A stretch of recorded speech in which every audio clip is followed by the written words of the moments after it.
বিসমিল্লাহির রহমানির রহিম। Hello everyone, আসসালামু আলাইকুম। ওয়েলকাম টু মাই মারিয়াজ কিচেনে। সবাইকে স্বাগতম জানিয়ে আজকের পর্ব শুরু করছি।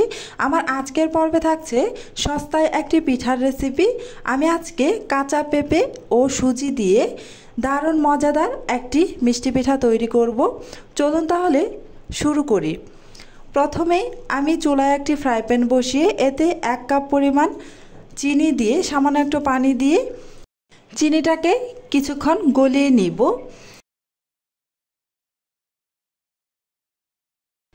এই তো চিনি আমার গলে গিয়েছে। এখন আমি এতে গ্রেট করে রাখা কাঁচা পেঁপে দিয়ে দিব।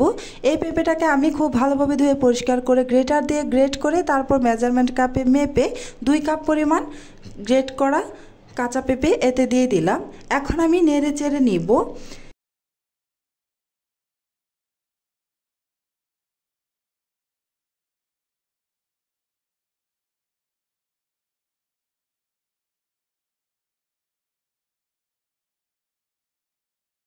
এবার আমি স্বাদমতো লবণ অ্যাড করে দিচ্ছি।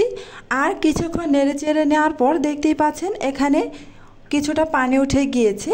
এই পানির মধ্যে আমি এই পেঁপেটাকে সিদ্ধ করে নিব, তাই ঢাকনা দিয়ে ঢেকে দিচ্ছি। কিছুক্ষণ ঢাকনা খুলে দেখছি পেঁপেটা সিদ্ধ হয়েছে কিনা। আমার পেঁপেটা সিদ্ধ হয়ে গিয়েছে। এখন আমি এতে মেজারমেন্ট কাপে মেপে 1 কাপ সুজি দিয়ে দিলাম।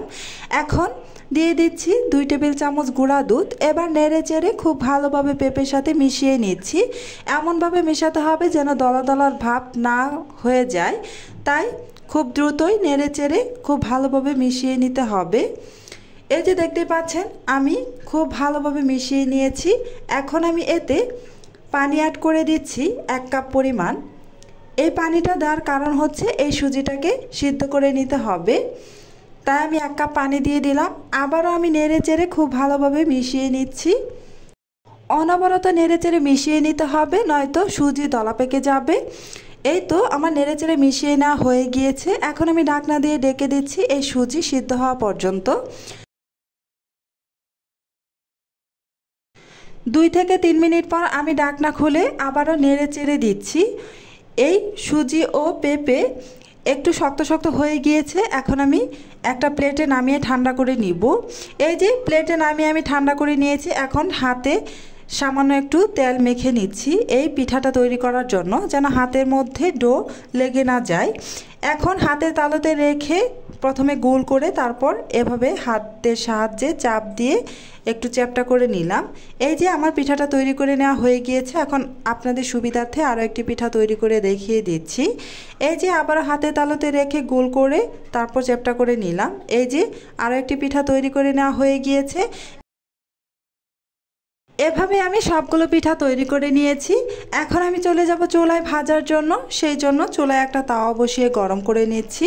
গরম হয়ে গিয়েছে। এখন আমি এতে সামান্য কিছুটা সয়াবিন তেল দিয়ে গরম করে নিলাম। এখন আমি এতে পিঠা দিয়ে দিচ্ছি।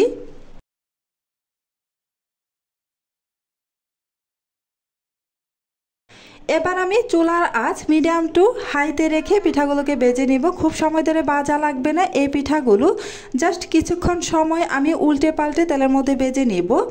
এই পিঠাগুলোর যখন আমার পছন্দ মতো কালার চলে আসবে তখনই আমি এই পিঠাগুলোকে নামিয়ে নেব। আপনারা আপনাদের পছন্দ মতো কালার করে এই পিঠাগুলোকে ভেজে তারপর নামিয়ে নেবেন।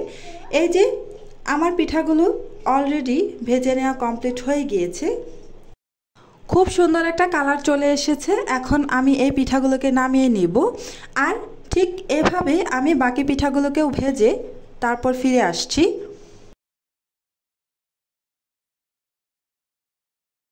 এই তো সবগুলো পিঠা আমার ভেজে নেওয়া হয়ে গিয়েছে।